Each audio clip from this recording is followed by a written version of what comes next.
اگر لوگوں کو پتہ چل جائے کہ رمضان میں کیا ہے تو وہ آرزو کریں کہ پورا سال ہی رمضان رہے۔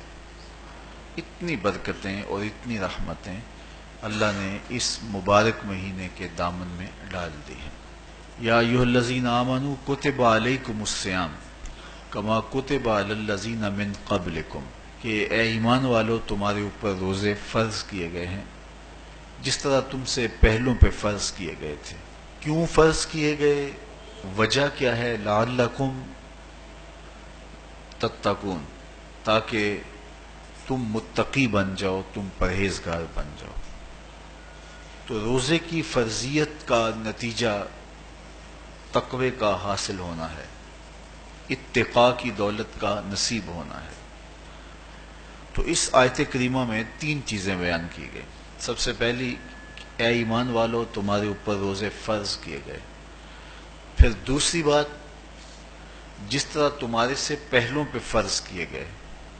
اور تیسری بات، تاکہ تمہیں تقوی کا نور نصیب ہو، تمہیں اتقاء کی دولت نصیب ہو۔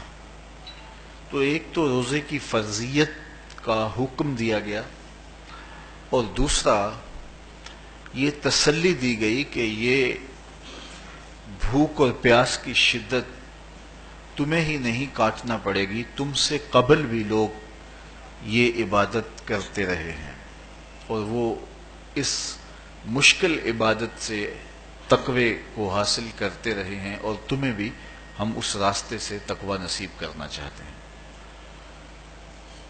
علامہ حقی علیہ رحمہ نے لکھا ہے کہ ملک تحمورث ثالث، یہ حضرت آدم علیہ السلام کی اولاد سے تیسرا بادشاہ گزرا ہے۔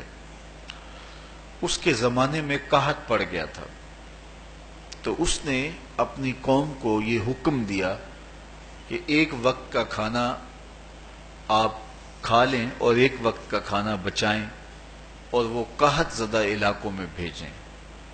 تو قوم نے اس حکم کو بصر و چشم قبول کیا، اور ایک وقت کا فاقہ کاٹ کے اپنے ان بھائیوں کے لیے وہ کھانا بھیجتے جو قحط میں مبتلا تھے۔ قوم کی یہ ادا اللہ کو پسند آ گئی، اور وقت کے نبی پر وحی کی گئی کہ تمہارے اس عمل کو ہم عبادت قرار دیتے ہیں۔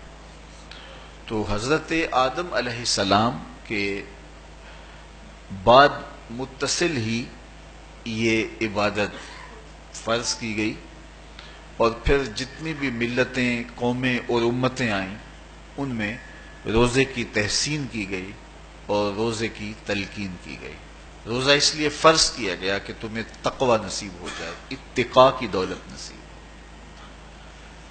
اب سوال یہ ہے، کیا تقوی بھوک اور پیاس سے حاصل ہوتا ہے؟ پیاس کاٹنے سے، بھوک کاٹنے سے کیا تقوی نصیب ہو جاتا ہے؟